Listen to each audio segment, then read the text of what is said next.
positive, if there's any positive in this, is that we're not seeing radar confirmed or storm spotter confirmed like we did see earlier today down toward the Clewiston area, Okeechobee, Alligator Alley. We actually had massive tornadoes down there. Very rare to get very large tornadoes within hurricanes, but it can happen. And it reminds me of back in 2004 with Hurricane Ivan. We had an EF2 tornado that hit Panama City and unfortunately killed some people back up there when Ivan hit the Panhandle. That's the size of the tornadoes that we had in southern sections today down toward Lake O and getting into Alligator Alley. So if you are in these tornado warned areas, you're already prepared. If you've been preparing for the hurricane, because everybody here in Tampa Bay, including our inland spots, has been under a hurricane warning for over 24 hours now, you're already prepared for these tornadoes. If you need a refresher about what to do with tornadoes, because we've been so focused on the hurricane risk, especially at the coast with the surge, you want to get to the lowest level of your home, put as many walls between you and the outside winds as possible. Those walls will protect you from any flying debris that a possible tornado could be bringing in. Even if you're not getting tornadoes, these bands are showing winds over 70 miles per hour aloft. So we could be seeing 65 plus mile per hour wind gusts within these bands as they're rolling through. And you may think it could be a tornado, but that's just what these tropical storm bands are putting out. And as quickly as I say that, they're over now. They've canceled. It looks like the tornado warnings, or they set them to expire at 3:30, and they have not reissued. So a few more warnings out there over toward Lake Okeechobee. Like Greg was mentioning, flash flooding now occurring. If not, it will begin shortly in this area of a flash flood warning. That includes the bulk of our area. There's also one here in Pinellas County as well. So from Pinellas County to Polk County, 5:30, 6:15, flash flood warnings are now in place. That's when they're set to expire. We most likely, because of the ongoing flood threat coming in with the center of the storm, that's what's going to be heading our way here through the remainder of the night. So there it is. We are looking at now 75 miles to the southwest of Sarasota. We are watching very closely to see if this does jog a little more to the north. Does it jog a little more to the south? If you've watched Dennis Phillips live for the last 2 nights, Dennis has spent a copious amount of time talking about how no human or computer can pick wobbles up when it comes to tropical storms. We had one of those wobbles earlier today. It was moving more like this, and then it moved like this, and now it's moving a little more like this. So does this bring it up to Pinellas County? That is a possibility. We are not looking at any specific point being the actual forecast landfall at this time. You just can't do that. So unfortunately here, Sarasota, Manatee, Pinellas, and Hillsborough County, this is the zone that this eye wall is eventually going to come on shore here. And the farther north it goes, the higher the surge will be here for Tampa and Pinellas County. So Hillsborough, Pinellas County. That's why the 8 to 12 foot surge forecast has not changed. It did come down a little bit from the 10 to 15 that was yesterday. So it was good to see that. Unfortunately, 8 to 12, even if it's only 8 feet, would be over what we saw in Helene, which was around 7.2 feet in Tampa. Clearwater had a surge of 6.6 feet. St. Pete had a surge of 6.3 feet during Helene. Sarasota had a surge of about 5.5 feet. We're looking at potentially doubling these numbers depending on exactly where this comes on shore. So that's the very latest, guys, that we have here. I'm going to take a quick breather, grab a water. Any new tornado warnings, I'm going to have those 2 amazing ladies that are on the anchor desk send it back over to me. And Dennis is getting ready himself. He's mic'd up, so Dennis is about to start taking over. Looking at one little thing. Okay, a couple of confirmed tornado warnings are showing up, but they're not in our area. So yes, we'll send it over to you all. Give us the latest that you have. How's it looking power outage wise? Are we seeing any concerns out there at this time with power outages starting? Oh, yeah, we definitely can give you an update on that. We had several with TECO, FPL, as well as Duke Energy. I remember the last time I looked, 4,000, I think, outages in Pinellas. It's about 8,000 now. So 8,000, yeah, so it's doubled that. Mm-hmm. Yeah, and I know we had, as I was looking, I think I had FPL pulled up as well. TECO about nearly 10,000 at this point. So we are starting to see those power outages. Yeah, and actually with Duke, there was 11,000 if you include just a little bit north and south of us as well. So yeah, there's definitely some issues with power outages. And by the way, we've been getting quite a few calls from some viewers telling us that they're having trouble getting our station on DirecTV. Yes, we want to let you know we are aware of the problem and we are working to get our coverage back on DirecTV. So hopefully it should be back pretty soon. And we want to let you know if you do lose power or signal and you have a radio, you can still listen to our coverage from our team of meteorologists and reporters throughout the storm. We partnered with several local radio stations. They're right there on your screen. Yeah, make sure you have extra batteries in case they run out too. And in case you lose power, our radio partners include 99.5 WQYK, 98.7 The Shark, 92.5 105, Maxima Q105, Wild 94.1, and Talk 1010 AM. Again, if you lose power, we will be simulcasting our coverage live on those channels. Got to actually find batteries and not just a charger. That's right. And you can also scan the QR code right here on your screen to download our mobile and streaming apps if you aren't already watching us that way. This way, if you do lose power, you can still watch us on your phone, your tablet, or any other streaming device. And I cannot stress this enough. If you still have power right now, make sure your phones are plugged into your chargers, all of that electronic equipment that you really need. Make sure it is all charged up just in case you lose power later tonight. Yeah, and I also want to just give this emergency warning because Dennis talks about it all the time. If you have a generator, do not plug it in your house, near your doors, near your windows. It has to be outside the home completely, not in your garage either, because as we've seen in the Bay Area, people die, unfortunately, because they've put a generator inside their home or near a door, and it's just so very dangerous. So if you do have a generator and you lose power, please put it outside in a safe location. Super important. So our team coverage on Hurricane Milton continues in Pinellas County now, which got hit very, very hard during Hurricane Helene, and still have a lot of storm coverage and storm debris lining the streets right now. Yeah, so many neighborhoods unfortunately have that debris. ABC Action News reporter Eric Waxler is live for us in downtown St. Pete tonight. Eric, what are you seeing out there? Well, Lauren, the conditions are definitely deteriorating. We are in downtown St. Petersburg, just a couple blocks away from Tropicana Field. This is where we will be for the duration of this storm into the afternoon, all the way into the early morning hours. We're at the True Hotel by Hilton, and like so many people here, we are taking refuge inside the best we can, feeling safe in this 7-story building. In fact, you can take a look at some of the people inside there. There are people from nearby homes that are just didn't feel safe where they were. We heard a family from Treasure Island. People here are here with their dogs, and everybody, of course, has just been inside trying to make the best of it right now. Now, when it comes to downtown St. Petersburg and all of St. Petersburg, let's start with the storm surge. There is the concern because during Hurricane Helene, so many neighborhoods were flooded out worse than they ever have before, and now it could be double that. Depending on how things play out. An 8 to 12-foot storm surge would just be devastating for so many neighborhoods, the northeast side of St. Petersburg, Shore Acres. And then, of course, there is the wind, the threat of hurricane force winds coming through here. And things were so concerning that the city of St. Petersburg put out a warning because of the construction cranes that are set up working on the new building towers in downtown St. Petersburg. There's 4 different construction sites. And those things can only stand so much. We have seen cases in other cities where they have blown up, where they have crashed down because of high winds over 100 miles an hour. So the warning from the city was, if you live near one of those, and fortunately we're not close to one of those where we are right here, you should relocate, or when the storm is at its peak, go inside to an interior room away from the windows. We hope it doesn't come to that.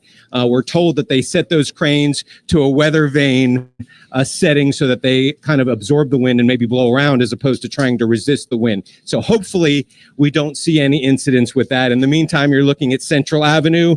Things are quiet. We still have seen some people come out and about walking their dogs for a few minutes, but conditions definitely worsening. You see these 2 of the newer apartment buildings. And in fact, on a lighter note, we've been keeping an eye on this man and his family over there. They've got a Jake Skellington decoration for Halloween set up there, and it's been hanging in the wind and still going strong. People on social media, I posted some pictures of it, and they want to follow Jack through the storm, and hopefully if he's standing, then we know maybe St. Petersburg didn't get it that bad, but he's out there, and we'll say hi to him and his wife. We can't talk to him from here yet, but maybe, yeah, he's saying prayers, of course, for everyone here in downtown St. Petersburg. We'll say these women are knocking on the window over here, so we better let them say hi before we go.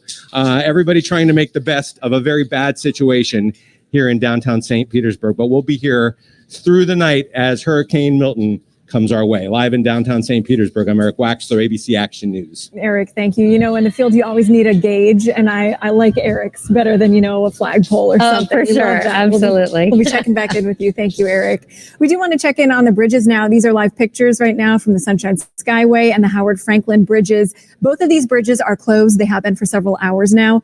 Also, to note, westbound Gandy is closed to all traffic and westbound Courtney Campbell closed to all traffic. The eastbound lanes somehow are still open. I can't imagine that's going to last much longer. We'll, of course, keep you updated, but yeah, just don't go on the bridges right now. Absolutely. Good advice.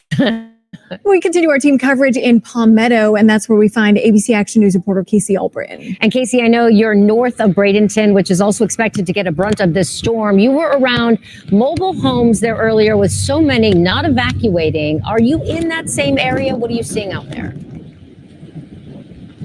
So I'm not in that area right now just because our crew decided to be safer to move a little bit further inland just for our protection. But I did see a lot of people staying in those mobile homes and trying to ride out this storm. And that's something that you definitely don't want to do, especially in, you know, zone A, B, and C. And you see it's pretty gusty already out here. But those areas are expecting to get a lot of storm surge. So that's why it's really dangerous out there to really try to ride out the storm. So you can still go to any of the shelters that are open over here. I do know that there are 16 shelters accepting people over here in Manatee County. And I do want to mention that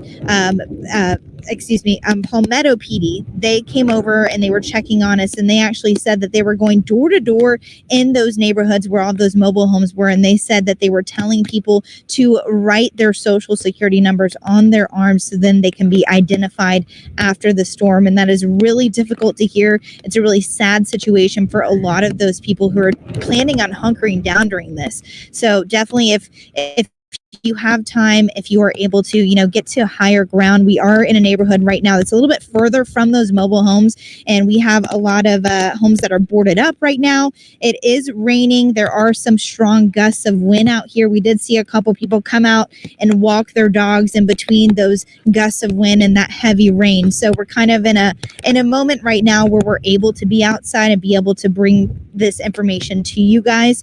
I do also know that Bradenton PD, they were talking about how they have rescue equipment ready, water rescue equipment, but they cannot use it if the wind is over 40 miles an hour. So just keep that in mind. If you do have emergencies in those zones in A, B, or C, or if you're in a mobile home, emergency crews might not be able to get to you for a while. So also keep that in mind. But we are really hoping that this community, you know, gets through this storm as best as they can. And we're just keeping an eye on everything out here. We're trying to bring as much information to you, let you know that you still have time to get to a shelter before this storm makes landfall. Back to you guys. All right, Casey, thank you. And we've seen video of tornadoes and other possible tornadoes touching down across the Bay Area throughout this afternoon. And we just got video in our newsroom from North Fort Myers. Look at this. It shows some of the intense damage left behind from that already. Wow. And that is from this tornado damage. You can see these homes just ripped apart, trees down, and debris scattered along the lawn and the grass there. It is just can show you what one tornado can do to that small neighborhood there. Just frightening. A tornado before the hurricane. Right, which we know is going to be incredibly intense. We turn now to downtown Sarasota, where we will definitely see both storm surge and those high winds that we've been hearing about from Milton. And that's where we find our Chad Mills. So Chad, how are conditions where you are? I feel like I definitely hear the rain for sure. Yeah, we have rain and we have wind because we are in one of the outer bands right now. Sometimes hard to show the wind, but we can definitely show it right here on Sarasota Bay. You look out there and you can see where the rain kind of whipping over the surface of Sarasota Bay because, you know, the wind going north where we're standing right now as Milton kind of creeps closer to the state of Florida. Here in Sarasota, ordered evacuations for zone A, B, and C, and it seems like a lot of people did obey those evacuation orders. That's the good news. But the city, within the past couple of minutes, continued to urging people to get out if they are in one of those evacuation zones. We have been in a little bit of a lull for the most part this afternoon, so that is, still allowing people to make it to emergency shelters that are throughout the county if they need to. Let's take a look at Sarasota Bay. We're standing at Marina Jack, if you know where that is, near downtown. You see the skyline of downtown there in the background. Take a look at some of these boats. You can tell that the owners were not playing around. They used a lot of rope, tying them up extra good to the cleats there that are on those docks. And you can see how tall those pillars are. They're floating docks. So the thinking is when the water rises, those docks can rise along with the surge that comes in. But to an extent, they are hoping, of course, that the surge will not be too bad here at the marina. But again, we just don't know right now. Obviously, there is going to be a great level of surge here in the Sarasota County area, but the track, as Milton gets closer and closer to Florida, will be important to look at because, as our meteorologists have said all along, slight wobbles here or there can really make a difference in some areas. And as the rain kind of calms down now, we get a clear view off in the distance there. That is Bird Key, St. Armand's Circle in the distance there. It was kind of hard to see just a minute ago because of all of the wind and rain, but you can see the silhouette of palm trees and homes out there right now. As of 7 o'clock last night, the county shut down access to all of those barrier islands. There is no reason to be out there right now. We were out there yesterday, though, before 7 o'clock, and just talking to the maybe one or two homeowners that we found out there. They are just distraught right now. You got to think Sarasota County has really bared the brunt of this hurricane season in Florida so far. There was Debbie back in early August. You saw areas inland in Sarasota along Philippi Creek. They flooded so severely during Debbie. Then there was Helene, of course, just 2 weeks ago. This area saw so much damage. The barrier islands did as well. As we were driving around out there yesterday, some debris removed, but by and large, St. Armand's Circle, Lido Key, there was still debris everywhere you looked. Talking to some of the people out there who were making those last minute preparations last night, that they worry about, 2x4s, pieces of drywall that have been ripped out, couches, cabinets, you name it, could turn into missiles if this area takes a direct hit and sees those strong gusts of hurricane force wind, which we expect will be the case based on the track right now. They're just hoping and praying that this area will be okay. But again, the good news is most people are treating this thing very seriously. Again, they've been tested by Debbie, tested by Helene. They're not taking chances with Milton. But these are conditions right now as we look out Sarasota Bay. Again, you can see getting a little bit of wind right now, kind of going across the bay.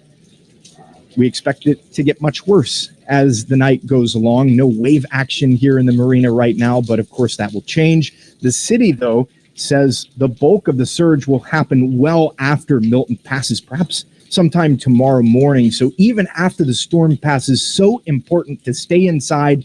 You don't want to venture out. And you really don't want to venture out right now, again, unless you're going to one of those emergency shelters. We are seeing wind, some palm fronds down for now, but I would say generally safe if you're driving a short distance to an emergency shelter. But the time frame narrowing so much. Casey mentioned that, Palmetto, they cut off emergency services at 40 miles per hour. That's also the case here in Sarasota County as well. As when those winds reach 40 miles per hour sustained, emergency services will not be able to respond to you wherever you are in this county. So you really don't want to take any chances here. If you need to get to an emergency shelter in Sarasota County, the time to do it is right now. And really that window is so small at this point. Again, people just hoping and praying for the best. We were out on Lido Key yesterday. I was talking to a woman who took on 3 feet of water in her home there during Helene. There's part of her that wants to move away, but then you think about all the good times here. And that's kind of the, catch-22 that a lot of people are facing right now. They don't want to continue to do this every year, but they do enjoy this beautiful area when it is beautiful outside. Send things back to you guys in studio for now. All right, Chad, thank you. We want to welcome in our chief meteorologist, Dennis Phillips, who is now joining our coverage continuous until, of course, and after this hurricane makes landfall. So, Dennis, you know, you've been watching this thing for days now. Are you surprised with how it's coming in and the wobbles we've seen? Well, I can't say surprised, Wendy. And by the way, before we get going here, let's kind of say how the next 6 to 12 hours are going to go. So obviously, we're going to be on continuous. Greg has been working. Shay has been working. Jason is here. We're all here, clearly not going anywhere because going outside is not a smart idea anyway. And we're just going to kind of be rotating through our group. And we have a new meteorologist on staff as well. Allie's going to be in here as well. We're just going to kind of go through the process because right now, as Wendy said, look, you know, there's no reason to be out. I mean, Chad said, yes, there is still a window of opportunity that's closing quickly. Honestly, if you live in Sarasota, I think that window has closed because you're now picking up the leading edge of the heaviest weather, the strongest winds. All right. So let's talk about where we are in terms of expectations. Okay. So when we look at this right now, clearly there's your eye, right? This storm, and I'll tell you, last night, if you were watching at 11 o'clock, the models, the NHC still had a 2 or 3 a.m. landfall. The models were going faster. They were going landfall maybe 10 or 11. Looks to me like it's going to be even faster than that. Now, granted, we were expecting to do, and this has been the issue for the last couple of days.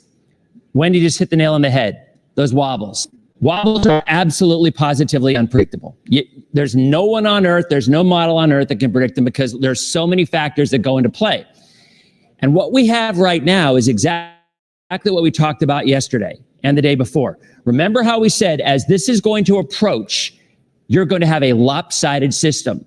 Matter of fact, I think yesterday we were saying south of the eye, it might still be very windy, but you could very easily see stars out at night when this goes overhead because all of the major heavy rain and the deep convection is on the north side of this. So even if landfall, and we'll talk about that in a minute as well, even if landfall is Manatee or maybe northern Sarasota County, the bulk of the squally weather, I think that's the best way to describe it, the very gusty winds, the incredibly heavy rain will be on the north side. So we've got so many things coming into play here. So we'll go back to our first point. Hurricane winds expand 35 miles out from the center. That's still pretty small. Now it's getting a little bigger, but it doesn't have a lot of time to get bigger. And not to mention, we think this is going to weaken some as it gets closer. So this is not an extremely large storm. Within that 35 miles, the number we've been saying from day one, I think 5 to 7 miles near the center is going to be where the heaviest wind is going to be in relationship to the hurricane itself. You have two different areas of troubling weather. You've got obviously the eye and the winds right at the eye wall, right there, where they're going to be extreme, probably 100 to 110 mile an hour in some spots. But that is going to be in a very small area. So let's say landfall would be Bradenton. I'm throwing it out there. I'm not saying it will be. Let's say Bradenton, for an example, 5 miles in any direction is where the bulk of the wind will be. But yet the heavy rain is way to the north. Pinellas, Hillsborough, Polk, Pasco County, you are going to already have, but you are going to get some really serious rainfall totals. That is not surge, nothing to do with surge. That is freshwater flooding. And we are going to see that. Matter of fact, we already have flash flood warnings in effect for part of Pinellas and Hillsborough County. And that is simply because of all the rain. And obviously there is a lot more coming in. So there's your eye. And like we said, if you draw a line east to west, south of this, there's not even raining. It's because of that shear that we've been. What's happening is literally the winds aloft are pushing to the east north. So it expands the wind field, but your area of tropical storm right around the center. That's where the winds of probably 100, 110 are going to be in a very small area. A couple of days ago, I likened it to maybe a 5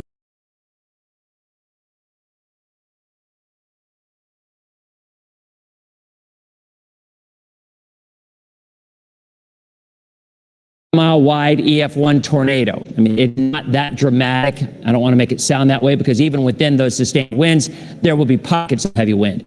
But the point is, the overwhelming majority of our area, of our viewing area, you're watching right now, you are not going to be experiencing those severe winds. Unfortunately, there will be some.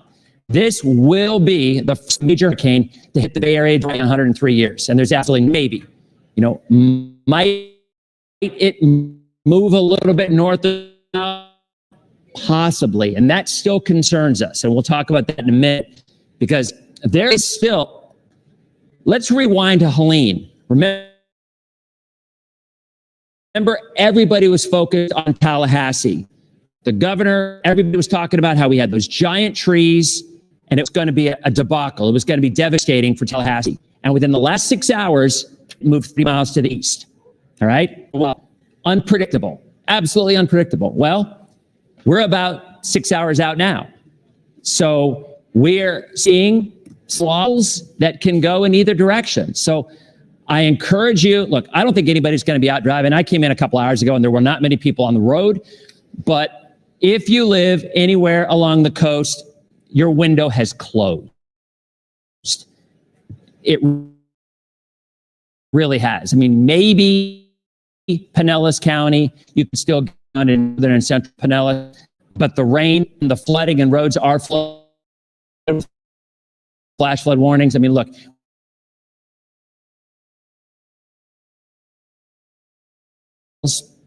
give or take, as this moves on shore.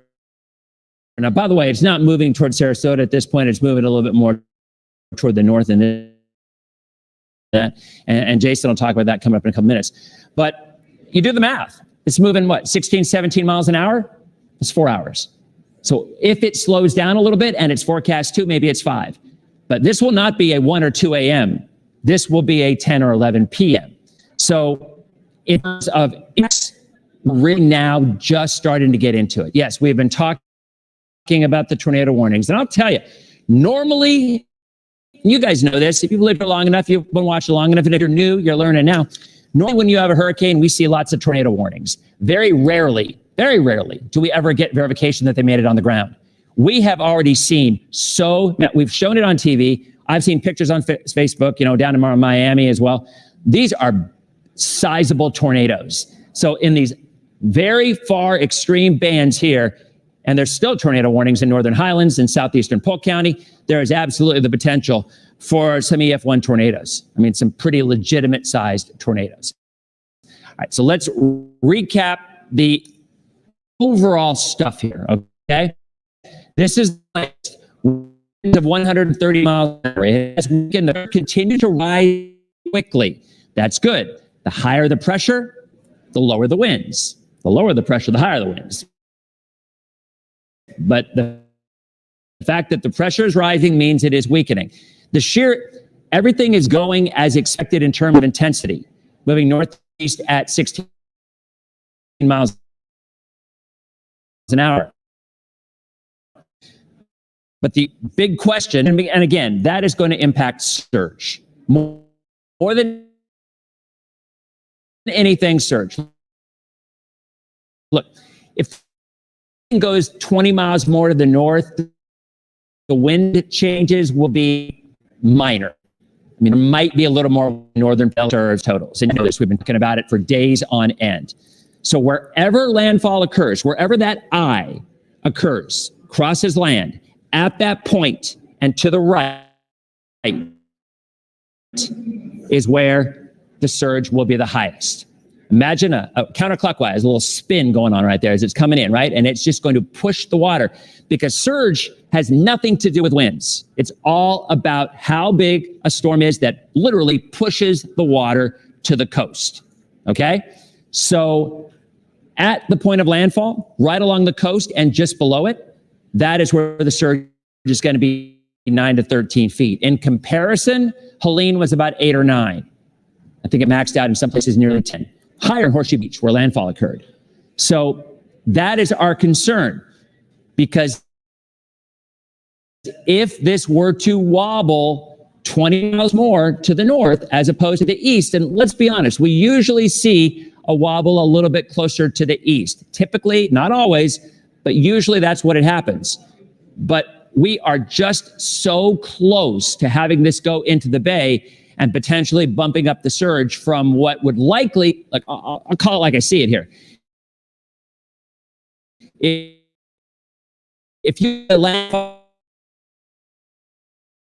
If that landfall is that far south, because you will have a legitimate offshore flow. Now, as it crosses, water coming in, but what's happened, and I'll explain why.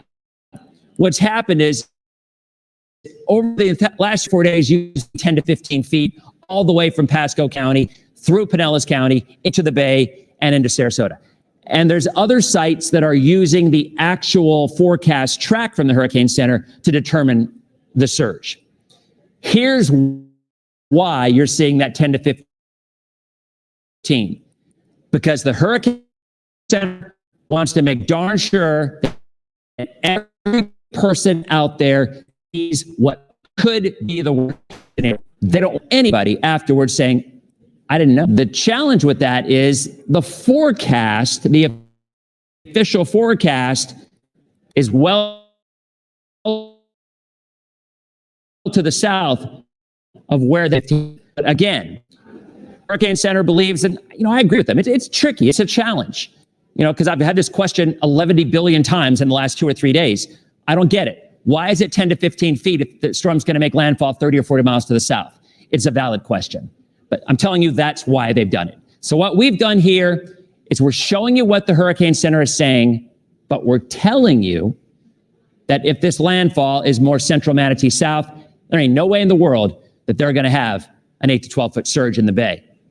But if this gets closer to the Skyway, which would be a wobble, right? A wobble, if that were to happen, then the numbers would jump dramatically. Let me tell you something. I was talking to a buddy of mine who worked in the insurance industry, and meteorologist, local guy, went to Palm Harbor, great guy. Parents probably watching right now. They live in Trinity. And he deals with a lot of insurance numbers. And Katrina is the all-time costliest hurricane in the United States, $200 billion. He told me that if this storm went into Sarasota, or just to the north of Sarasota, he estimates that the loss would be $100 billion. If it went into the bay, the loss would be about $200 billion, maybe a 175. So that 30 miles is the difference in about 75 to $100 billion in additional losses, because the water and the surge would be significantly higher in the bay than it would be south. And, Jason and I talking about it, Greg talking about it, Shay and Allie, we've been doing our look together and talk. See now, and I'm going to toss over to Jason in a minute, but now we are no longer looking at models. This is when you throw the models out the window and you look out the window. It's called nowcasting. And it's no different than what you're doing. So with all the technology and all the science and all the models that we have, when you get 4 to 5 hours out, look, there isn't any kind of a magic, well, let's look at the high, super duper resolution model and see how it's showing. No, the models are the models. They're math problems. It's all they are. And when you get this close, no one on earth can predict where those wobbles are going to go. So as you're sitting at home waiting, the timetable, we're already seeing some of the heavy rain coming through. We're about to see, it's about to get real. Starting in Sarasota County, we're going to start to see more power outages. And again, this is the track from the Hurricane Center. At this point, the track is practically meaningless. We know it's going to move in the next 4 or 5 hours, but where that 10, 20, 30 mile difference is the difference from catastrophic loss in the downtown area compared to a glancing blow. And unfortunately, that kind of areas around Sarasota and off to the north. So there's your wind field. This moves onshore. Hurricane force winds start to move onshore, within the next couple of hours. But this is another perfect example of what we talked about with the rain, because you have a system that's in half We've been saying it for days. If you live in our southern counties and this comes through, I'm telling you tonight at 9 o'clock, you could probably go up and see some stars. And yet you might still have 50, 60 mile an hour winds. Higher if you live in Sarasota or Manatee County. But the southern half has no rain, not a lot. The northern half does. Citrus, Hernando, Pasco, Pinellas, northern Hillsborough County, you're all going to see easily 10 to 12 inches of rain, and some even more than that. Winds, obviously, I'll go out with this again. You're looking at winds, hurricane force, sustained and gusts across our southern counties this evening. It's going to lead to widespread power outages. But I'll say this again, the extreme winds, the ones that are going to do significant damage, it's a very small window. We're talking 5-6 miles tops. You go another 20 or 30, you might have 65, 70 wind. Here's the share. If you look at our entire viewing area, from Citrus County to Sarasota County to Highlands County and everybody in between, when you look at this area, the overwhelming majority of our region, of our viewing area, will see winds of 65, 80 miles an hour. There will be some spots that will have gusts significantly higher, but then you'll have that smaller area that is going to have most of the wind damage. But overall, when you look back at what's going to happen here, it's always the water. It's always the water that causes the catastrophic. And that is still, and it pains me to say this, Jason, because we're 4 or 5 hours out and we're still watching that wobble back and forth to determine where this is actually going to go. And if it's frustrating for us, how frustrating it is for folks at home. So Dennis, while you were on, you didn't see this. This is concerning. Come over here, if you don't mind. Give me your expertise and your thoughts. So there's the force is you have to make a hard right turn to come into Manatee and Sarasota County if that's the current position the National Hurricane Center is showing. Yeah. So would you expect at 5 o'clock for them to start focusing a little more north? Typically this far into the picture, they don't make a lot of changes. Yeah. They're like, it is what it is. Yeah. I was talking to my same buddy, actually, Steve Bowen, a local guy. And he said the exact same thing a couple hours ago. It's going to have to make a really hard right to actually go in, because what Jason's saying is, east latitudinally, it's already almost at Sarasota, and it ain't going to make a hard right. It's not going to hook right at a 90-degree angle. So you have. It's kind of why we're saying keeping it open for the possibility of a track closer to the bay. And like I said, that would change the surge, I would guess, at least 3 to 4 feet. Right. So I think over the next hour and a half, we're really going to see, is this more Pinellas, Hillsborough County now, or if this Manatee, Sarasota is still in play? Either way, the surge numbers are still going to be huge regardless south of it, but this may bring those higher values a little more to the north. And you could argue even the winds too, but again, as we said, overall, the wind field is about the same. It's that 5 to 7 mile area, but that 5 to 7 mile area could be northern Manatee, maybe even southern Pinellas. And I'll tell you, last night, I was watching a model that came out, the graph, and Wendy was actually over there and we looked at it. Yeah. And it had 101 mile an hour winds in St. Pete. Yeah. And it had the eye very close to St. Pete. And I looked at it, and I actually did not show it on TV because the hurricanes, what happens is, we kind of defer to the Hurricane Center track often. I mean, that's kind of, they're the expert of all experts, right? Best of the best. Yeah.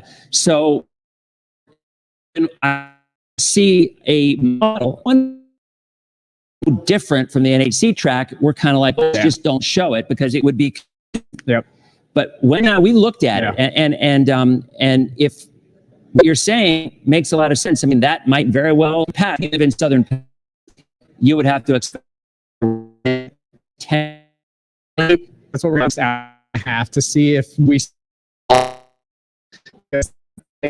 showing, and we don't get track updates until we get to that 11 a.m., 5 p.m., 11 p.m., 5 a.m. So the next track update is set up for us at 5, and it'll probably have an adjustment here because now, like Dennis said, I was looking at that observation, still pertinent, but we throw the track out when it's time, and that's what we're hearing. So let's talk about it, and then we're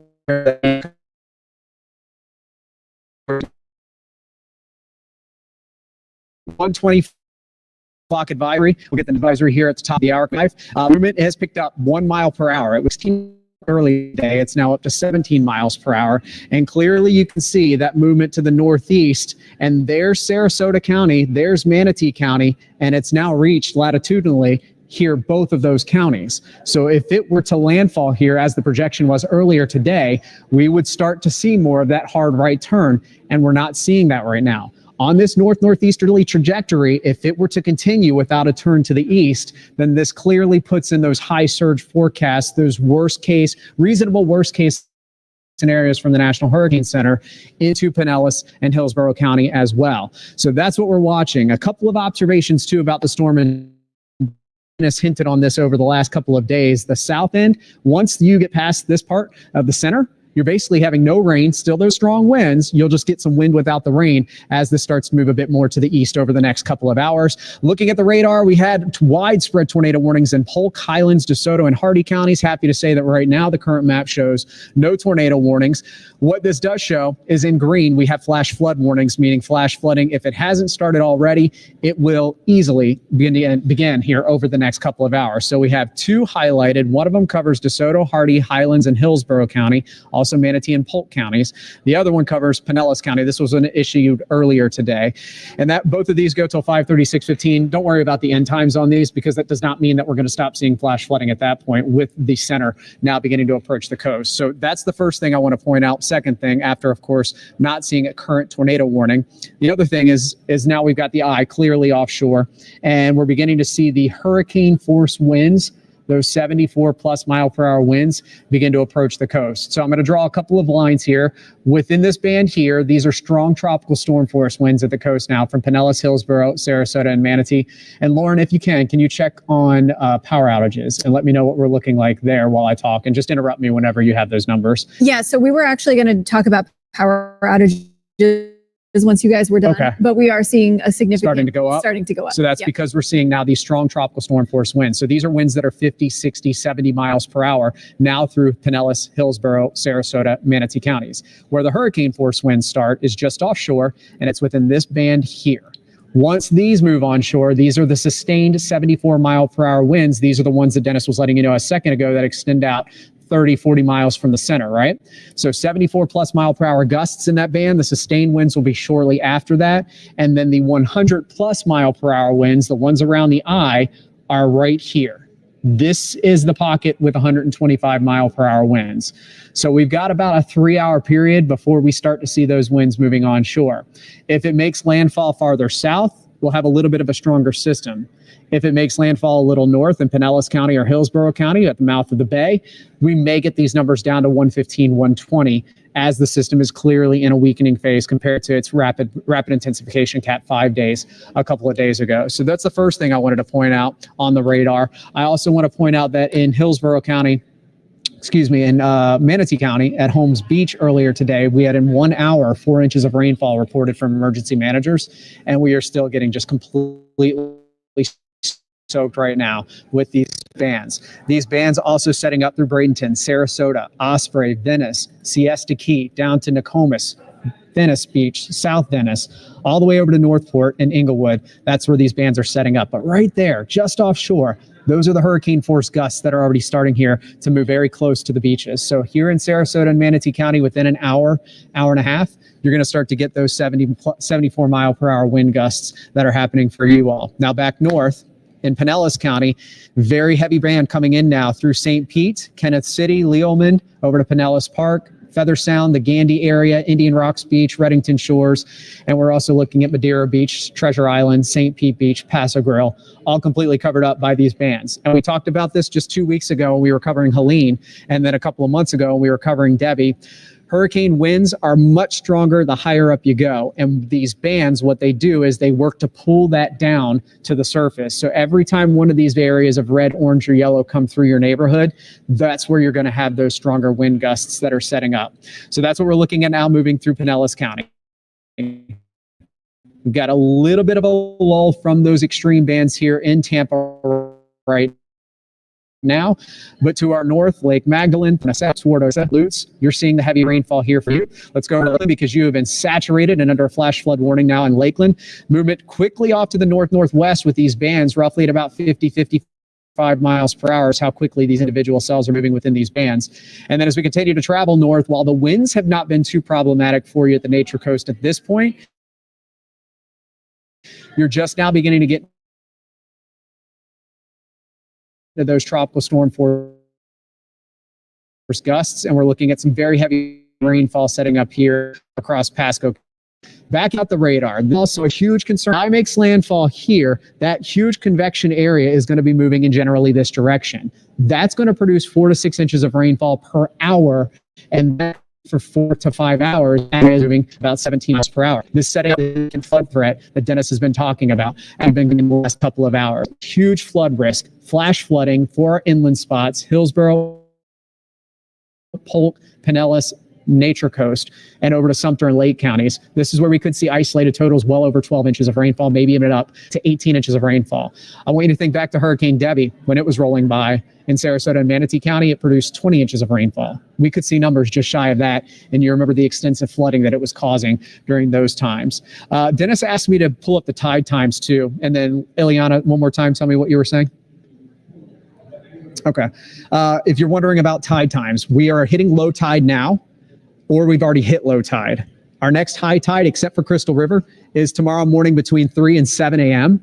So we're seeing the tide coming in now, but it's not jumping up to high tide until the storm is going to be over to the East Coast. So there may be some help there. Crystal River's high tide showing up at 10:24, another low tide a little after midnight, and then next high tide around 9 a.m. for you all. So if you are wondering about the tide times pertinent to the surge times and when they're coming in, this is what it looks like. It's a little better than what it was back when we had Helene, because it was coming in as we were peaking out at high tide. That will not be the case with this storm, although I will say that once the circulation moves to the east, the wraparound circulation brings in winds back in off the water. So surge forecast, those worst numbers that they put out that Dennis was showing you a second ago, very reasonable for that to be the case. All right, so that's where we're at now. Who are we going to go out to first? We have some live crews out into the field. Let me know where you guys want me to go, or do you want me to? I think we're going to give some power outages first to let folks know where most of the outages are occurring. If we can go to that, are you guys ready some of the, if we can start with Tico? Great. Okay, so this is the map for Tico. We're continuing. I want you to take a look. Tico now is reporting more than 10,000 customers have already lost electricity. And the major areas for these outages are South Tampa, Sun City Center, and near Seffner. Also, Duke Energy has over 12,000 outages, and Florida Power and Light, that's FPL, 7,700 homes in Manatee with no power, and almost 1,000 outages in Sarasota. So again, Duke Energy, of course, FPL, and Tico all reporting just countless power outages. And really, the storm hasn't even made close to landfall, so we know those numbers will go way up as the winds come into the Bay Area. And here's an important reminder. We want you to be able to reach us 24/7 before, during, and after Hurricane Milton. So you just want to scan that QR code on your screen to download our apps. This way you can stay connected to us. Even if you lose power or signal, you can watch us on your phone. So since we're talking about your phone right now, just plug it into the charger right about now if you still have power. And to download our apps, take out your cell phone right now and go to your app store, search ABC Action News, and then click download. It's super simple. It's free. Once you're in the ABC Action News app, you'll actually see a live feed right at the top of the homepage. So what you're watching on television right now is exactly what you'll be able to watch on your phone. So just get that downloaded right now, because unfortunately, based off of the wind we're talking about, all the rain, knocking down trees likely, we're going to see a lot of power outages tonight. No doubt. And as Hurricane Milton continues to barrel towards the state of Florida, residents in the Palma Vista neighborhood in Bradenton are gearing up to ride out the storm. And that's where we find ABC Action News anchor Paul Lagrone. He just arrived at his location to be there as the storm makes landfall. So Paul, what are you hearing from people living down there who you're talking to? Well, a lot of them did decide to stay. They boarded up their homes, but they are going to ride out Hurricane Milton. We're starting to see the wind pick up a little bit. I measured it 50-mile-an-hour gusts, 30 sustained just a few minutes ago. The rain is the biggest force right now. Welcome to the neighborhood. Here we are in Bradenton. This neighborhood, I'm told, Palma Vista, Palma Sola. It's a tight-knit community here. I think one of the concerns is going to be the flooding. We measured about 20 feet elevation here, starting to see some flooding already. The roofs and people's home. Evacuation zone D, D zone. People really didn't evacuate it. They did board up their windows, but they tell me they feel comfortable. We actually spoke to a couple who lives in that home over there, Carl and Gigi from Boston. They've experienced plenty of nor'easters. They tell me nothing compares to the hurricanes they've experienced in recent years. As the rain starts to pick up here in their neighborhood, they're going to ride it out, and they have this message for Tampa Bay tonight. This is what they told me earlier. On the drive down from Tampa to Bradenton today, rains arrived. Your car is basically coming out just past here. And so did we, gearing up to go live. Mile-an-hour speed limit, that's about what the wind gusts are approaching right now in this early stage of Hurricane Milton. We talked to a couple that lives in that home, Carl and Gigi from Boston. They didn't board up, but they tell me they feel safe. Let me ask you, guys are here. This is your home. How do you feel? What are your thoughts right now? Well, a little nervous, obviously. I mean, the buildup of this one, it's a little scary. But try to go as best we can. We have shelters around our corner from here. I work up the street. There's a place I take care of the elderly, and it's a safe building there if I need to go to. So yeah, trying to ride it out. We've been here 7 years, and we're here for weeks when Irma came. Actually, that's been the worst one since we've been here. Yeah. Skimmed us. Lean skimmed us. All of us. Felt the winds for a good 24 hours. But yeah. We were nervous about this one a lot. Yeah. And Carl, it seems like they did a decent job of cleaning up the debris around here, so you don't have those flying projectiles like we've seen in other neighborhoods. Well, like we said, we were very lucky. We didn't have flooding around here, like, of course, the water over there. And just tree limbs. We're in a no flood zone here. But, I mean, it could still happen. You never know. You never know, but we're about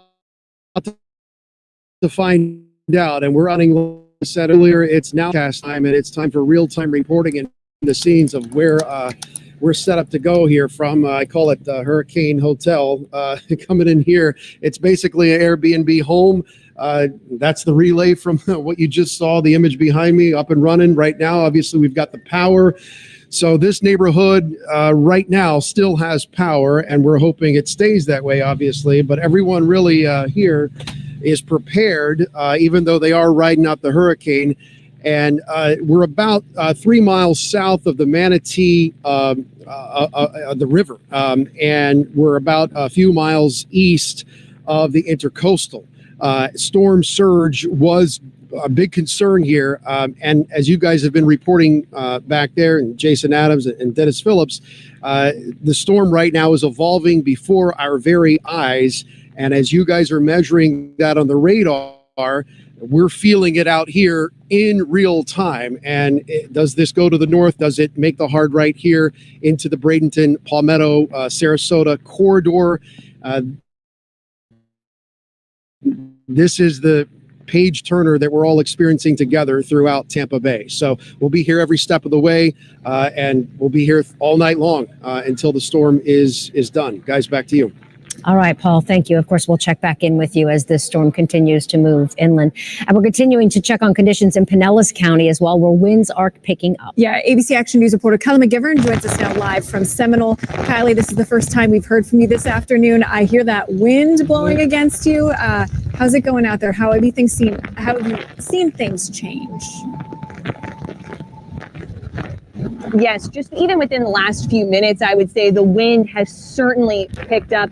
We're in Pinellas County for people who are joining us right now. We're in Seminole, where we are away from the evacuation zones. As you drive around this area, you guys, this storm surge is not going to be the concern as much. You see the rain coming down, of course, but what we're seeing in neighborhood after neighborhood, which is encouraging, as you see right over here, is some windows that are boarded up. It's more of the wind that is the concern as Milton makes its way over. And we spoke to some folks in the area. I'm out here with our photojournalist, Randy Wright, and one of our reporters, Robert Boyd, who spoke with the neighbor next door to where we're at. This is a gentleman that is from Buffalo to stay. This is different certainly than a snowstorm, but he has also got storm shutters that are outside of his home right now. Again, this is in an area that is a bit higher up. It's not in the immediate evacuation zones, but as we were driving around earlier as well, just because we're joining you all for the first time, something we've been reporting on these last couple of weeks is all of the debris that is still here from Helene. A lot of that picked up in some areas, a lot of it not in others. So that continues to be a concern as well, as we have gone and seen different areas that are shut off. Earlier today, some of the bridges, the Howard Franklin Bridge, as we were making our way out to this part of the county, closed moments after we came across it, maybe around 12:30 this afternoon. We also were over near a bridge that was blocked off that would have brought you out to the Treasure Island area, Reddington Shores area, Indian Shores. This is all in an attempt to keep people safe as we continue to tell people now really to stay off of the roads. I will tell you, when we came out here, we saw hardly anybody out on the road. So it seems that people have either heeded those evacuation warnings or they really are staying in their homes, which are boarded up in so many areas that we're seeing, including where we are staying right now. So we will continue to check in with you all. But yes, the wind is certainly picking up. But for now, we're in Pinellas County. We will send it back to you. And Kylie, you know, you're from this area. You're from Tarpon Springs. Dennis is talking about this is the first major hurricane to hit the Bay Area in 103 years. What is this like for you as someone who grew up here and have gone through many hurricanes?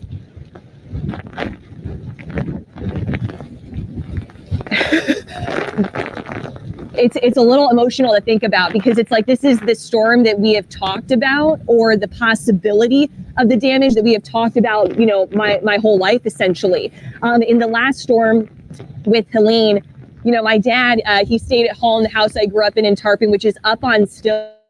That was really the only reason they did not have, like so many people across the area, it came higher than it had ever come before. They live right on the water in Tarpon Springs, which is beautiful. It's great until it's not. And with this storm, they did not mess around at all. I mean, my family, like so many others, heeded those evacuation warnings. My sister lives in Orlando.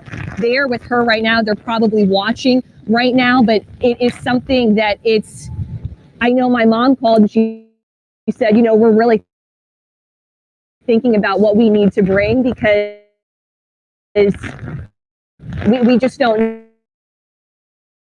know. We just don't know what's going to happen. And so we continue to, it certainly is different when it is in your own backyard and you're telling stories, as we've told with Helene, of people who've lost everything, family, friends, and people that I've grown up with and that I went to high school with and elementary school with.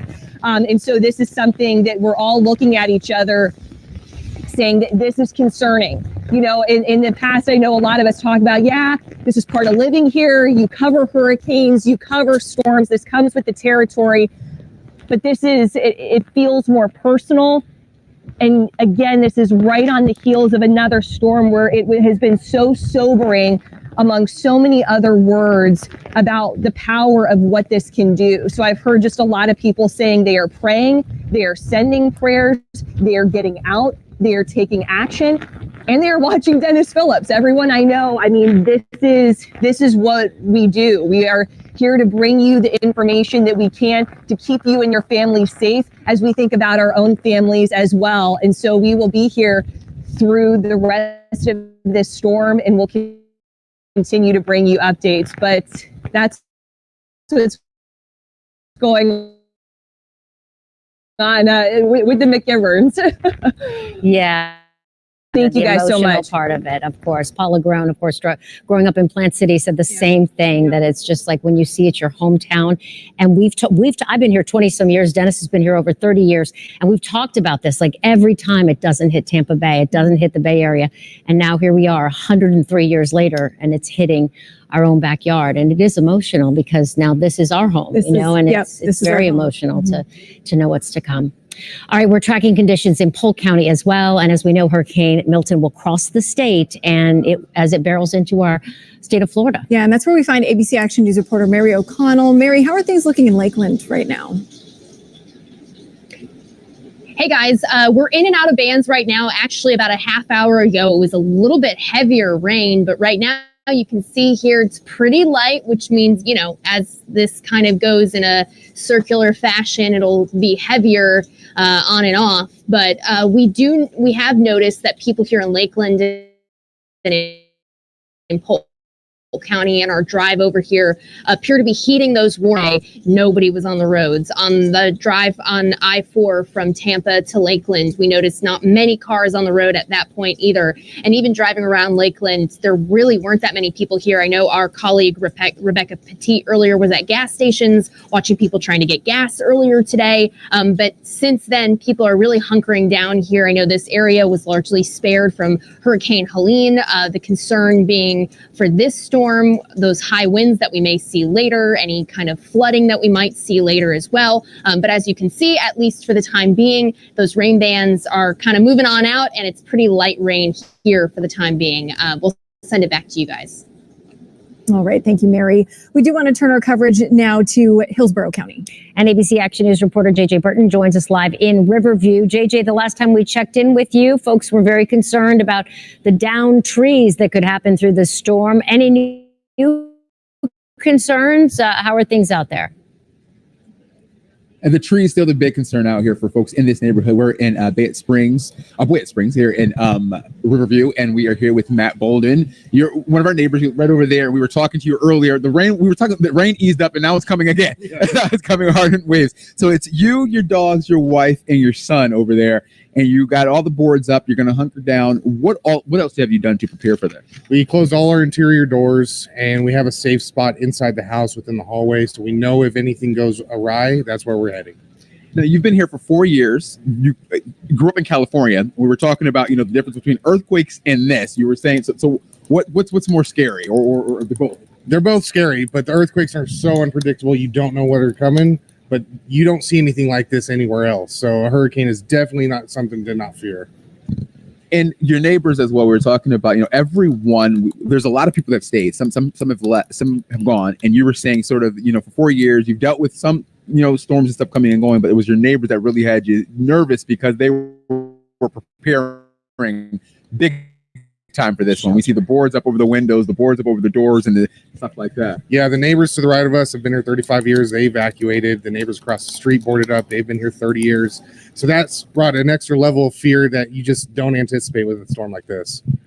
Now, this isn't an evacuation zone, and flooding isn't really a huge concern here. I mean, we've still got a lot of water, like you said, it's going to cause some damage, but there's a lot of trees here. And you were also explaining how, I guess, last storm a couple months or so ago, there was a huge tree in front of this house here, and it blew up sort of because the wires hit it and stuff like that. So that there's more trees out here. That's a concern. Yeah, a lot of big trees here, a lot of, swaying leaves going back and forth. That's a big concern for us, and we hope that all our neighbors and everyone around us put their stuff in, and we don't see any projectiles floating around when this thing hits. All right, thank you, and thank you for your time. And again, like we said, a lot of people in this neighborhood have stayed. We've seen that they've got the boards up, and there's people, all the folks that I've talked to out here. I've been knocking on some doors and just saying, "Hi, I'm JJ with ABC," and they're all staying in the house, and they're watching, and they're saying that they are definitely going to stay in the house, and they're not even going to come up and out until after they know that it's safe to do so. They've been watching, listening to Dennis, listening to Shane, listening to everyone else, telling them what to do, and again, to stay safe.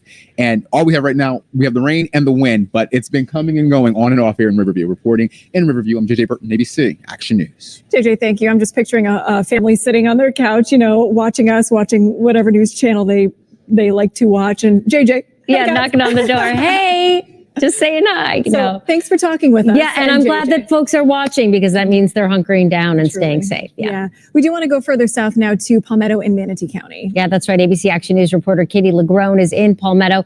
You were out in the elements earlier. I understand now you're at a shelter, Katie. So I'm wondering, is it full with folks who have evacuated out there? Yeah, there's a ton of people who have evacuated very quickly. I wanted to show you the conditions. These are some of the gustiest winds we have seen. the heaviest rainfall we have seen since we arrived in Palmetto around noontime today. In fact, these gusts of the gusts of wind and the rain so strong now that here at the shelter that we're at, and we're at Virgil Mills Elementary School, the outside, we're just outside the front doors, and this is where people come out to get a breath of fresh air, you know, smoke, whatever they want to do, and they have actually been told in just the past few minutes to all go inside because the conditions are heating up so fast out here and so furiously. And so you've got hundreds of people. In fact, right now, the number of people here at this shelter is nearly 1,000. For some perspective, the principal of the school, when I spoke with him, I said, is this the most people you've ever seen? He goes, Katie, the most I ever saw prior to this storm was back in Hurricane Helene just 2 weeks ago, where they had nearly 400 people who sought shelter at the school. Today, there are nearly 1,000. Across Manatee County, they have 18 shelters set up, and more than 10,000 people have evacuated from their homes and are now seeking refuge in those shelters. So that gives you an idea of just how seriously the people of Palmetto are taking this storm. Remember, Palmetto is surrounded by water on 3 sides. Manatee River on the north side, Terracea on the south, and of course Tampa Bay on the west. So the big issue, the big concern, much like we've heard around Tampa Bay, is that surge. They dealt with 4 to 5 feet of storm surge during Helene.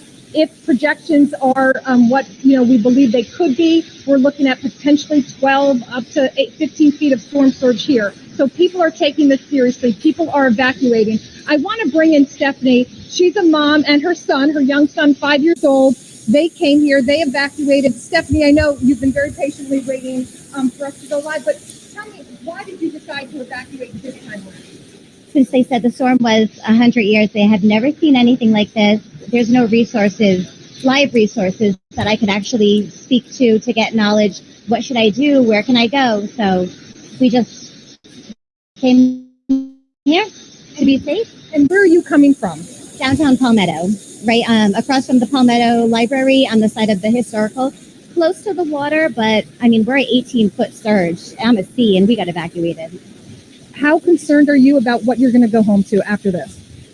Since they did literally just said Manatee County is the direct hit, I just was like, I have to be strong for him because that's everything. I'm a single mom. His dad passed away 2 years ago, and that's all we got. So my mom, like half of her roof, lanai, came off from Helene, which wasn't even a hurricane. So now she's dealing with like a weekend house. And that's her, and getting after that. But You're getting emotional. Tell me, where is that coming from? I'm afraid. I'm afraid because no one has ever experienced what they're saying is going to happen at like 8 o'clock into the morning of Thursday. So when we leave here, if we're able to on Thursday morning, hopefully.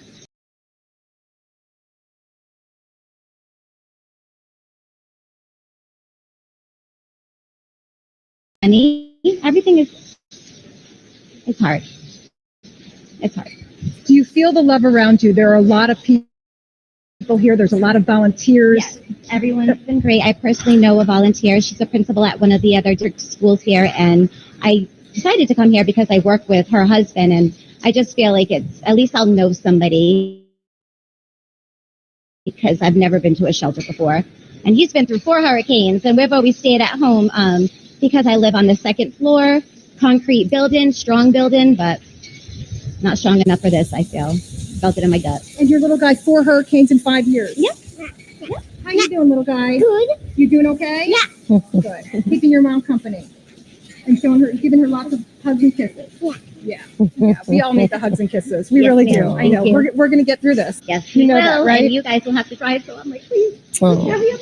Yeah. Well, thank you so much for Yes, joining ma'am. us, and I appreciate it. We'll be here for the next couple hours with all of you guys. So, yeah, I mean, listen, you guys, I mean, you hear the emotion. I mean, these are people who left their homes, left everything to seek shelter for a storm that, as she said, when I heard this could be a storm like we haven't seen in over 100 years, that really changes things. But, that's kind of gives you a little bit of a tone of what's happening here. We've spoken to a lot of people here at the shelter, many of them coming from mobile homes, some of them coming from the island. I spoke to one fella who actually evacuated just this morning because he was actually on his way to St. Pete to be with his own family, his wife, his kids, his dogs, and he just missed the cutoff. The Skyway Bridge ended up closing 10 minutes before he arrived, and so he essentially had nowhere to go. Once again, first time in a hurricane shelter, and he's thankful for it. That's the very latest here in Palmetto, guys. Back to you. Katie, I have a question for you. I know you mentioned that Palmetto is surrounded by water, three different bays of water. So I'm wondering, since you were in Riverside Park and now you're at the shelter, as you were driving, did you already see flooding, since obviously the ground is so saturated after Debbie and Helene has passed through?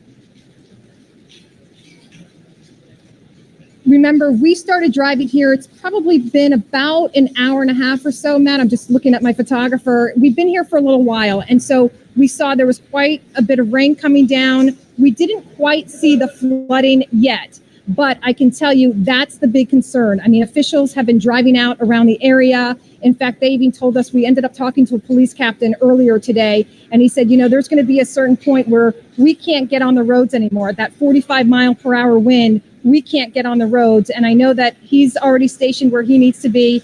And like I said before, even all the people, I mean, 30 minutes ago, there were dozens and dozens of people out here just getting a breath of fresh air. And they were all told, in fact, one of the sheriff's deputies came out and just was pretty hard and said, hey, guys, everybody inside. The conditions are getting worse. And in fact, even the principal of the school, who has been nice enough to welcome us into the shelter, he came out and said, hey, guys, not sure if you want to do the live shot. The conditions are getting really hairy. So, they know it, they see it. But in terms of that flooding, we fully expect those roads closer to downtown, to flood. It's just a matter of how high it's going to go. All right, Katie, thank you. Stay safe. Get back inside. And it's important to know that our crews are at safe places. Like Katie is at that shelter. She's going to go back inside because we don't want our crews to be in harm's way. Oh, no doubt. And in fact, as we heard, I think from Casey and Katie, that as soon as they heard thunder, and as we know, if you hear thunder, that means that lightning is right nearby, as Dennis has taught me for 20 some years. I finally figured it out and now I can recite it. But it's true. And so when they do hear thunder, they definitely get to a safe location so they're not struck by lightning. And that is, of course, all of our crews try to stay as safe as they can. Our coverage turns now to Sarasota, which we now know could be closer to ground zero. ABC Action News reporter Julie Salamone is live for us near Sarasota High School. Julie, I'm assuming that's an evacuation area. How are things looking? Have you talked to anyone? Lauren, they evacuated zones A, B, and C. The area we're in, I believe, is zone D. So we're in a safe location. Like you ladies were talking about, we are right by a garage into a home that we can quickly run to if conditions get even nastier. It's windy out here. It's been raining off and on. You can take a look at the street. There is some puddling starting to form here. We're on Novus Street, and like you mentioned, it's not far from Sarasota High School. We're about a mile north from the high school, one of the major high schools in the area. Now, Sarasota County government officials actually posted on X a little while ago saying flooding from Milton will be deadly. Roads will be washed out. Do not attempt to leave your place of shelter when the storm starts for any reason. Driving conditions will be impossible. And obviously listen to your local officials. And we, of course, will be here on air and online bringing you the very latest with this storm. So this is Novus Street. We're seeing some gusty winds, rain off and on as we get hit with some of these outer bands, and just watching to see how this all unfolds. I'm going to send it back to you. All right. Thank you so much, Julie. We want to check in now with Chief Meteorologist Dennis Phillips. Dennis, a lot going on behind you. There is. And guys, it's not the best news. Look, for 30 some odd years, we've been here, and the majority of the time we look at these storms, and there have been plenty of times where we've sat here and we're like, you know what? Charlie, Irma, Ian. There were times, I have no doubt, that every one of us thought that was going to be our storm, and it moved, it turned, it did what it did, and we had a near miss. Many times those near misses were devastation for other areas, so in Punta Gorda and Fort Myers, just with Ian. This is our year. This storm is not going to miss the Bay Area. This storm may weaken just a bit more to minimize the threat. But we've just been talking, Greg and Allie and Jason and myself, we're looking at real-time nowcasting. The models, and this is something I'll say over and over again, you throw the models out the window and you look out the window because we're now 4 or 5 hours away from landfall. So the models are meaningless at this point. You literally, last storm, Jason laughed at me because there's a big TV over there, and we had the way that the storm was moving, and I had a piece of paper, and I was lining up the piece of paper and the track to see where it was going. So with all the technology, with everything we have, nowcasting is still just looking at what you have. And unfortunately, what we have right now is a hurricane that is pretty much west of Northport, and it's just not showing enough of a sign to turn to the northeast to miss the Bay Area. And for that matter, more than likely, they never, right? But your eye right there, what we've been saying, look, in terms of winds, it's not going to make much of a difference. The only exception, and we've been saying this for 5 days now, I'll say it again, there's going to be a 5 to 7 mile area that's going to have extreme winds. And the fact that the storm it's incredibly ragged right now. And if you were watching yesterday, we were talking about how you could draw a line through the eye. The eye is right here. Remember that storm a couple of days ago that had what was looking to be like a perfect eye in a sense? Well, now that's the northern eye wall. I was saying, if you went outside at night as this storm passed and you were in the southern eye wall, you'd see stars. It might still be very windy, but you'd see stars. So we literally have a hurricane that's split in half. And you look at the wobbles and, you hope that maybe one is moving one way or maybe another. But at the end of the day, there is just no possible way that this is going to miss the Bay Area. So we've prepared the best that we can. I know that some folks are watching us on our streaming app right now from other states.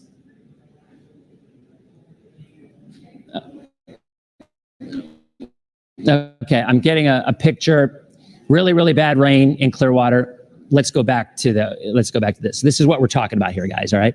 So you have this right here. Okay. There's your eye. Almost all of the weather, almost all of the rough weather is on the north side of that eye. That's the eye of the eye wall. Okay. And Jason's been talking a lot about that. This is going to lead to some pretty significant freshwater flooding, nothing to do with the surge. Okay. But right now, the most important question is, will the surge rise higher in the Bay? And I hate to be the bearer of bad news, but I think that answer is yes. Now, we're not ready to sit here and say that it's going to be a 10 to 15 foot surge like the worst case scenario, because honestly, the worst case scenario, the way that the Hurricane Center and the way that the models were looking at it, was a much stronger storm than it is right now. What was it, Allie, down to 125? Is that what it was? Yeah, down to 125. So it's weakening, and it conceivably at landfall could be very close to a Cat 2, minimum Cat 3 hurricane. So that's good, right? So less wind, less severe weather. The rain is not going to change. But as we've been saying now for days, the surge after Helene, the last thing that we need is additional surge. We had nearly 8 feet of water, 7.2 feet, I think it was, in the Bay with Helene. It appears pretty likely if this gets to the mouth of the Bay, the southern part of the Bay will see higher surge. There's still and this is crazy. Greg and I were just talking about this. The very accurate model that predicted Helene almost perfectly, right? The last we checked had about a 5 or 6 foot surge for the southern Bay and 0 surge for the northern Bay up around Oldsmar. I'm not saying that's going to happen, but what I'm telling you is it is that close of a call. When you have, because remember, wherever that eye crosses, north offshore flow, you can see it. Everything's pushing away. But what happens south, everything pushes in. So regardless of where landfall occurs, there's that southwest flow, and it just continues to push water. And the fact that it might be weakening isn't going to have a huge impact on surge, because it's just a big pushing the water. It isn't the wind that's actually moving the water. It's the actual storm forcing it The description that Greg likes to use is imagine a bathtub, and you're on one side of the bathtub and you put a wave, and that wave goes and hits the other side of the bathtub and lifts up. So that's the problem with the bay. As that water goes in, it reaches the end of the bay and it pushes up and creates additional surge. So ultimately, there's the offshore flow wherever that eye will occur. And then just at and south of the eye, the onshore flow occurs. And I've been doing this for a long, long time. And I don't think I've ever seen a track that is so razor thin close to having such a massive impact on one area versus the other.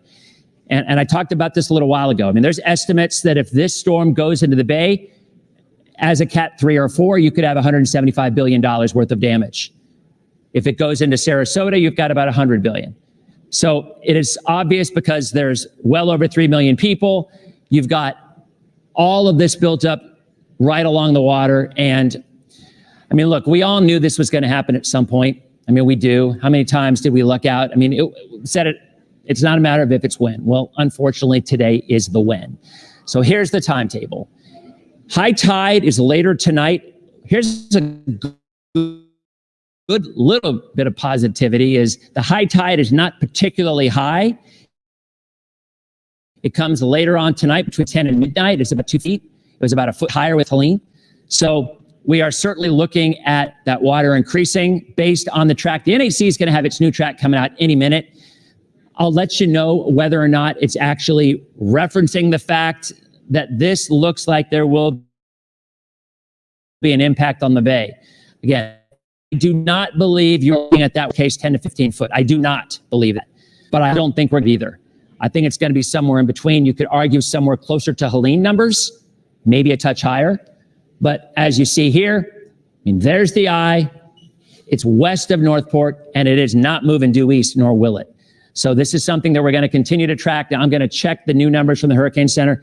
But again, timing, the hurricane force winds will start moving onshore Sarasota County in the next couple of hours. There's already gusts well into the upper 60s. And that is just going to continue with power outages widespread across the region from west to east as we go on through the night. Now, I want to toss it over to our new meteorologist, Allie Blake. Allie's been with the company with Scripps in Baltimore for quite a while. And Allie, you're going to tell us a little bit about what's going on in terms of that wind field, because boy, that is a much larger wind field, especially tropical storm, than it was just yesterday, right? Yeah, Dennis. I mean, we could see the extent of the wind, almost hundreds of miles. And actually, we just got a report in that there was a 63 mile per hour wind gust out in St. Pete. So these storms are really starting to pack a punch as they get closer, of course, inland. And you can see this is one of our models. We have been mentioning, Dennis and the rest of the team, that unless the storm continues to take a hard right turn, that we likely see it move a little bit more north. But this is just a generalization of where the winds are, what exactly that you can see as storm continues to move well on through. I mean, this is through about 5:30. We get closer to about 7. Yes, the storm is moving continually at about 60 per hour. So it is fast moving off to the north and east. And as that storm moves through, we see some of the steer winds with it.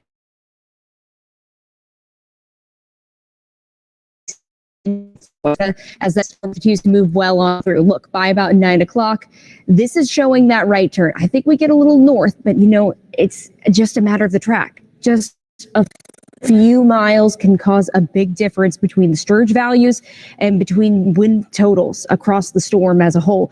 We continue to see still a 125 mile per hour storm as it moves through, and likely it gets to the evening. We will see that storm, I think, by 2 o'clock in the morning. I mean, it just continues to move well into the central portion of the state. I still think those wind gusts are going to move up a little farther north. So for those in Hillsborough County, Pasco County, maybe even Polk, maybe some stronger totals as we get later into the evening. But I do think once we get to about midday tomorrow, a lot of that storm is going to be well out of the woods. A lot clear back out. We know soon that there's going to be cleanup. There should be a lot of cleanup. At least we'll have a nice weather at 60s. So at least at night, if you don't have power, you can open up those windows and start to really calm down after those peaks. I expect we're going to see some trees down in a lot of locations, power lines down, and a lot of what's left from Helene still out there that we can continue to pick up the pieces. We are still waiting for that. I'm going to go reach my screen real quick just to see if we get anything. And if I do, also I'll relay that back to Dennis. Still no updates yet. Still right now seeing maximum sustained winds of 125 miles per hour as that storm through. And Dennis, we are continuing to see the storm well in, and even on radar, just a lot of heavy rainfall area. Yeah, and you look at those numbers right there. I mean, we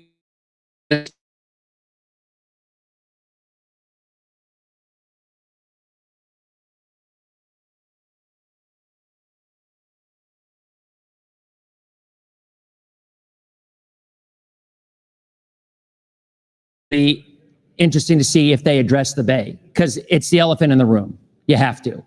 I mean, at this point, we've just said it.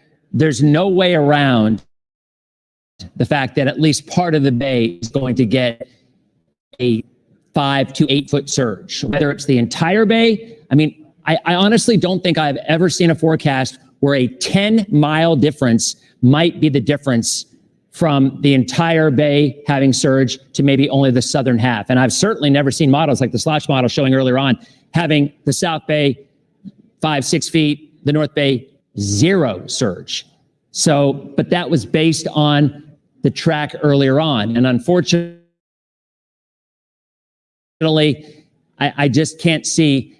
A lot of times the Hurricane Center at this point says, it is what we're gonna leave it to the locals to go in and kind of show what's going on. But at this point, still looking at 125 mile an hour winds. The pressure has been going up. That means it's weakening. So overall, let's recap the impacts. All right. Wind. I think a lot of times most folks, at least inland, think about the wind because this is going to go across the state. And there will be hurricane force winds in Polk County. There will be hurricane force winds in Orlando. There will be hurricane force winds in Melbourne. So it is going to make it all the way across the state as a hurricane. But if this track is a little bit more closer to the bay, remember that 5 to 7 mile area with the higher winds could extend to 100 to 105 mile an hour gusts as far north as St. Pete. And that is a real possibility. That shot 101, 102 in St. Pete this evening. I chose not to, but it might very well end up coming to fruition and being the way this plays out. So look, we're hunkered down. I want to mention a couple of things for you. Odds are pretty high. Many folks are going to lose power.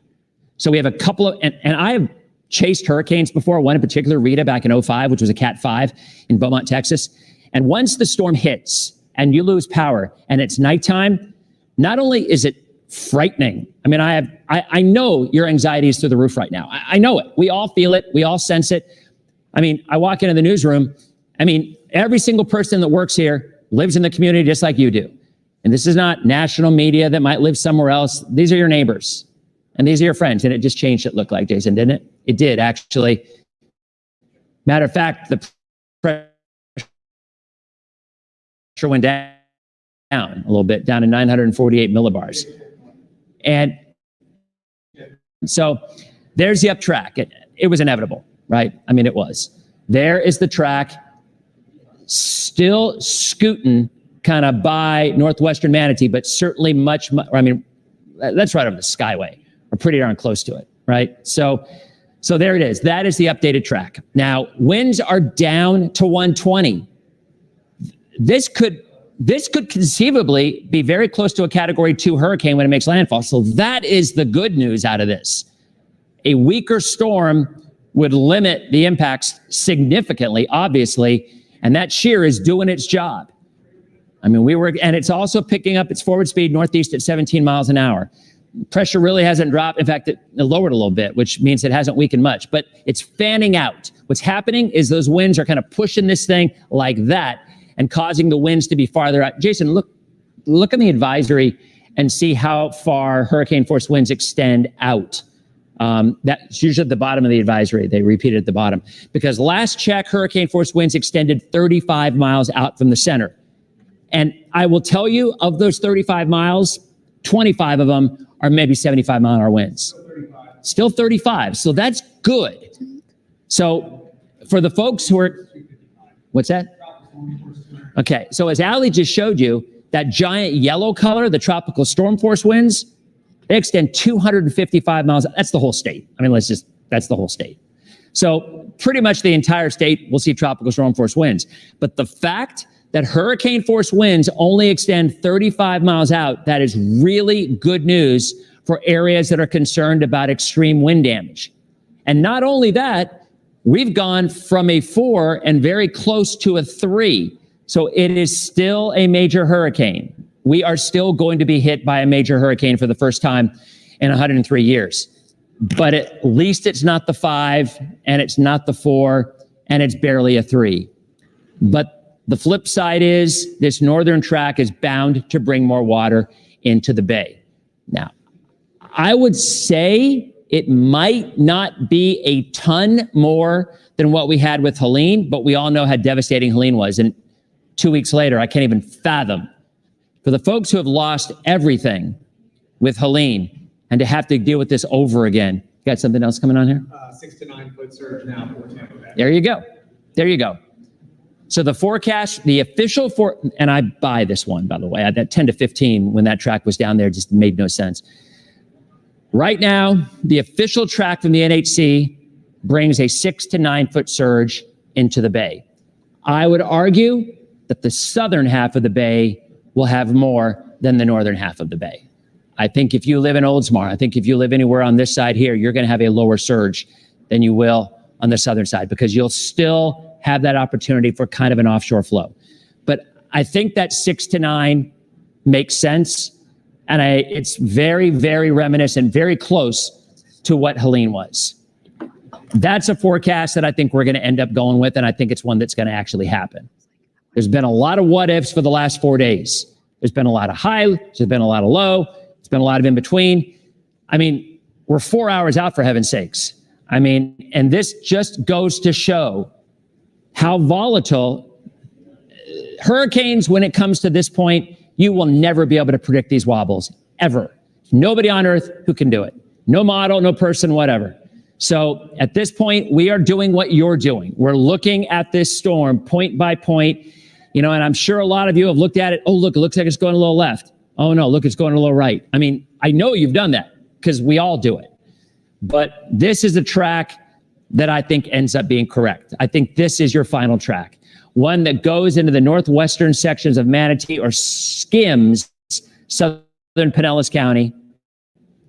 And I do believe that impact in terms of the surge of a 6 to 9 foot. All right, let's talk about rain. And the width, tropical storm force winds cut the entire state. I think the only place right now that doesn't have it is Jacksonville, and they will soon. The orange colors, that is 55 to 70, 58 to 74, I guess it is actually. And then there's your hurricane winds in the red. So the biggest threat by far for citrus, let's go county by county. The biggest threat by far for citrus and Hernando is rain. Easily, as that northern eye wall comes by, you're going to see 6 to 12 inches of rain in a saturated ground anyway. Wind, 55 to 70, maybe 55 to 65. That's citrus and Hernando. So for one of the few times, our northern counties are going to get a better end result than everybody else, because citrus and Hernando, more often than not, are the ones who get the strongest winds. Pasco County. Winds, well, water, 8 to 12. I think they're going to be a little higher than this in some spots because you're closer to that really solid eye wall. Winds, 60, gusts to 65 to 80. I think Pasco, a little closer to the coast, maybe a bit more, no friction. Inland, 65 to 80. Pinellas County, southern Pinellas, St. Pete, southward, will probably have 100 to 105 mile an hour wind gusts. Not sustained, but gusts. Central Pinellas County, Clearwater, over to Feather Sound, Safety Harbor, Seminole, Largo. 75 to 90 gusts. Similar to what many folks had with Irma and what some folks had with Helene. Northern Pinellas, 65 to 75, maybe gusts to 85 at times. In the evening, into the early morning hours, I think by overnight hours, like 2, 3 a.m., a lot of this wind will begin to be pushing inland as well by then. Hillsborough County. Northern Hillsborough County, again, same setup. 70 to 85 mile an hour winds. Gusts, not sustained. I don't think there's going to be a lot of areas in our region outside of that 10-mile area that are going to have significantly high sustained winds. It'll be small, but it will be potent. And that could very well go very close to downtown Tampa, by the way. It absolutely could. Southern Hillsborough County, you're going to get more wind. You're going to have 90 to 100, maybe gusts to 110. I think that's going to be very, very close to where that eye goes over. Polk County, 55 to 65. Gusts a little bit higher, gusts to 75, certainly hurricane force, but the storm will be weakening by then. Southern counties, Manatee and Sarasota, where the surge will be the highest, you're going to have a surge of 8 to 12 feet, especially in northern Manatee. But honestly, it's going to push a lot of water. I think that 8 to 12 could easily go all the way down through Sarasota County as well. Your winds will be 85 to nearly 100, especially in Manatee, a little lower in Sarasota. So looks like Sarasota will miss the bulk of the extreme winds. You're still going to get wind, but unfortunately the surge is going to be your biggest issue. Hardy and DeSoto, Hardy more so than DeSoto. Hardy will be closer to the center. You're probably talking 70 to 80. Lower rainfall totals. As I was saying earlier, I guarantee you tonight, when this storm goes through, if you live in DeSoto County, or especially even Hardy County, you go outside, you're going to see stars out, and you're still going to have 60 mile an hour winds. It's going to be a crazy thing because this storm is literally cut in half. And then Highlands, about the same on the low end, 55 to 65. So these numbers as we go through the evening, these are some computer models. What I gave you just a second ago was my experience and as up to date as it gets. These models run every few hours. But you notice the numbers are about what we're saying, 55 to 70 in that ballpark. But that small area that you're not going to see on these maps where the eye actually crosses, where you're going to have, it's like a little buzzsaw, a little 4 or 5 mile buzzsaw. I mean, I liken it to a 5 mile wide tornado. That's where you're going to have most of the extreme winds as this comes on through. So these are the updated storm totals. Jason just updated this, yes? Yes. All right, here you go. These are the new storm surge totals from the Hurricane Center as the 5 o'clock advisory. And these are ones that I would hang my hat on. You know, for the last 2 days, we've been saying, I just think that 10 to 15 for the Bay is just way too high. I will tell you, I think the Northern Bay is going to be on the low end, closer to maybe lower than 6, to be honest. The southern part of the Bay, that's going to be closer to that 7 to 8, similar to what you had with Helene, and maybe even a bit higher. But you will not see that 10 to 15. So if there's anything positive out of this change in the forecast, it's that at least we can take that off the table. We've talked wind, we've talked rain. The biggest surge potential is still going to be Manatee and Sarasota County, where there will be a 9 to 13 foot surge. And even as far south as Fort Myers, an 8 to 12 foot surge. So what we've been saying from the beginning, you do not want to be on the south side of this eye. The storm surge will be highest right at or slightly east and south of where landfall occurs. So that could be really close to Bradenton or maybe even in the Bay itself. That's kind of the way this is shaping up. New numbers. I look live radar. Come back. Go back to the desk with. Look at these numbers. We're going to scroll through some maps. This is TECO right now. TECO reporting almost 19,000 customers have already lost electricity. And the major areas are South Tampa, Sun City Center, and also the Seffner area. Meanwhile, Duke Energy, pull up this map. This one has just been creeping up and up. Over 14,000 outages at this point. And Florida Power and Light, FPL, almost 8,000 with no power in Manatee and almost 1,500 in Sarasota County. And we've really been seeing these numbers start to go up within the past couple of hours. Here's an important reminder for you. We do want you to be able to reach us 24/7 during and after Milton. Just scan this QR code on your screen to download our apps. This way you can stay connected to us even if you lose power or signal, and you can watch us on your phone. And to also download our apps, just take out your cell phone right now and you can go to your app store. This is where you can search. Once you are in the ABC Action News app, you'll see our live feed at the top of our homepage. We do want to take a live look right now. This is from our FDOT cam. This is the Dick Meisner Bridge. This is the bridge leading up to the Sunshine Skyway. It's the northernmost bridge in Lower Tampa Bay. And Nadine, this is exactly why bridges are closed right now, because absolutely no one should be on a bridge on a road in these types of conditions, especially with what we're seeing right now in our Lower Tampa Bay counties. Yeah, and we also know that all those bridges actually closed by like noon or 1 today because of that exact reason. And then I don't know if you saw that tornado down in Southwest Florida. It came right over a bridge as somebody was driving, and absolutely not a time to be out on the roads. Yeah, and at this point, we're actually still waiting for an update about the Courtney Campbell Causeway and the Gandy Bridge. The westbound lanes had closed. As far as we know, the eastbound lanes are still open. I can't imagine anyone's driving on them, but we'll of course keep you updated once we know those bridges are fully closed. And we do also have an important advisory from the Polk County Sheriff's Office. You can see this picture right here. 2 streets are flooded and impassable. One of them in Lakeland at Reynolds Road at Main Avenue, and also in Winter Haven, 42nd Street Northwest at Avenue Q Northwest. Both are flooded. You see in these pictures, they're advising people to avoid the areas. Basically, just don't be on the road anyway. But if you are for some reason on the road, don't drive through the flooded waters. Don't walk through the flooded waters. Again, we're going to have that issue of we don't know what's actually water on the road. So just avoid these flood waters.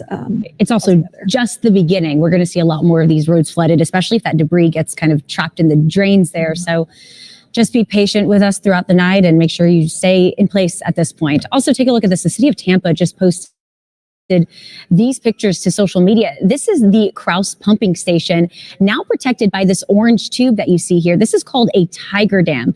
This protects the building from storm surge. Protecting the pump station is crucial because this does ensure that the wastewater will continue to flow during Hurricane Milton. We're told that the National Guard actually worked for more than 24 hours to get this Tiger Dam installed. It's interesting because I covered Hurricane Ian, and so many of the stormwater systems failed because the flooded waters got into the utility stations. That's why you see a lot of these cities turn off the waters on the barrier islands, because they're doing it ahead of time to protect our utility stations and our water systems. Because after Ian, I didn't have water for 9 days. That's no bathing, no flushing the toilets, no eating or drinking. It was miserable. But to have these flood protections in place, and we saw it after Helene outside of TGH. Do you remember that video? Yes. It's just crucial for the storm surge. Yeah, so outside of TGH, they had that wall that worked really well. It's incredible technology. We do want to go to some drone video. This is from the Gulf of Mexico, and you're looking at waves from Hurricane Milton. This was shot by NOAA. If you get seasick, maybe just look down for a little bit. The storm obviously getting closer to our coast, and as Dennis mentioned earlier, the strongest winds are going to be closest to the eye of Milton. I believe he said 5 to 7 miles. And this is a dangerous hurricane, no matter where it makes landfall. But again, this drone video by NOAA. And it's 5:10 here. I wanted to say, now that I'm joining you, Lauren, we're so incredibly honored that you're even trusting us and us right now. This is going to be an overnight event. We also know that we're tired. We're not even 2 weeks from Helene, so there's a lot of stress and fatigue happening with all of this. But when you're tired, it's hard to make decisions, and that's why we're trying to be here for you to keep you as informed as possible so you can make the best decision for your family. So I just wanted to personally say thank you for trusting us, and we're part of your same neighborhoods, and we're feeling the same anxiety as well. Yeah. We also have reporters everywhere, so you don't have to be going outside during the storm and looking at it yourself. This is as Hurricane Milton continues to barrel towards the state of Florida. Residents in the Palma Vista neighborhood in Bradenton are gearing up ride out the storm. Yeah, that's where we find ABC Action News anchor Paul Legrone. Paul, you were talking to a sweet couple from Boston earlier who stayed. I really related to them, used to nor'easters and not hurricanes. You're not in an evacuation zone right now, so obviously it's raining a lot, but how have conditions changed for you? Yeah, Carl and Gigi, really sweet couple. They're right there behind us right here watching it as everyone else is unfold. And I'll tell you, the rain right now is really what we're feeling at this moment. We are seeing some trees start to sway, some palm trees, what you would expect. A measured wind gust around 50 plus miles an hour, sustained around 30. The rain spraying off the roof here.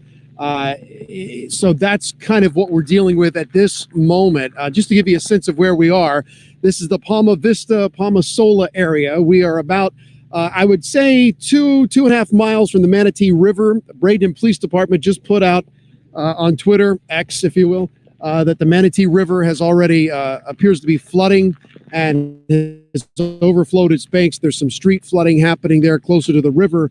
That is about a few miles to the north of where we are. We're also a few miles north of IMG, the famous sports academy where star athletes all over the country, basically a boarding school for them, just to give you a sense of where we are. And we're about a couple of miles inland from the Intracoastal. So we're in an area that is surrounded by water. Now, this neighborhood here, elevation around 22 feet. The expected storm surge that Dennis was just talking about has it around 9 to 13 feet. So you're going to have streets that are going to be flooded. We even saw, as we were driving in today, some sort of pre-storm flooding happening with the outer bands. It doesn't take much to flood this area. But where we are right now, I would say is insulated from that flooding, but it's almost like an island in the sense that it's dry, or at least not flooded, but the area surrounding here could see some major flooding as the storm surge starts to come in. And then when it comes to the wind, that's kind of the X factor that we're working with right now, because how strong will that wind be? Will we get the full 120 with the eye wall? We're getting a gust right now. And just to give you a sense of where I am, I mean, the rain is coming right off the roof of the house where we're staying, hitting me right in the face. And it's coming from this direction. So will we get that eye wall that we've seen play out? Will it go further north? Will it make the turn right into Manatee? That is the ultimate real-time X factor that we're working with right now. But I can tell you the rain is starting to pile up.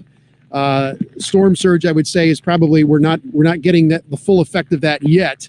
But it's starting to phase in hour by hour. This is what you're going to get a clearer picture as we're all watching this unfold together. And so, I think just to put a final touch on this, and Dennis and the meteorologists know this better than I do. Trying to figure out if this thing is going to continue to track north. Will it go one more click into the bay, which would obviously not be good news? Will it stay in the line that it is projected now and come over Manatee, Bradenton, where we are, and perhaps Palmetto?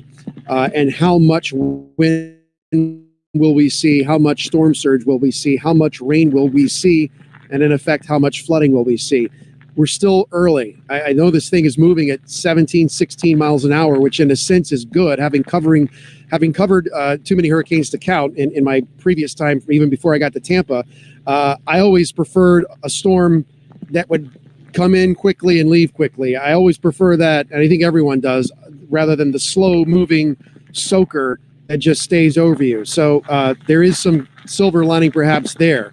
It's just too early to kind of characterize good news, bad news. I don't want to go there because you just don't know until you're really in it, until you're through it, because you can feel something that's perhaps not feeling as bad as what you expected in one area, but somewhere else is getting it worse than they thought. There's a lot of moving parts to this puzzle that make up this hurricane, and so to characterize it, it's just difficult to do. But I will tell you that the folks here, and it wasn't just Gigi and Carl that decided to stay, and they did not board up their home, and they felt comfortable staying here. Other folks did board up their home.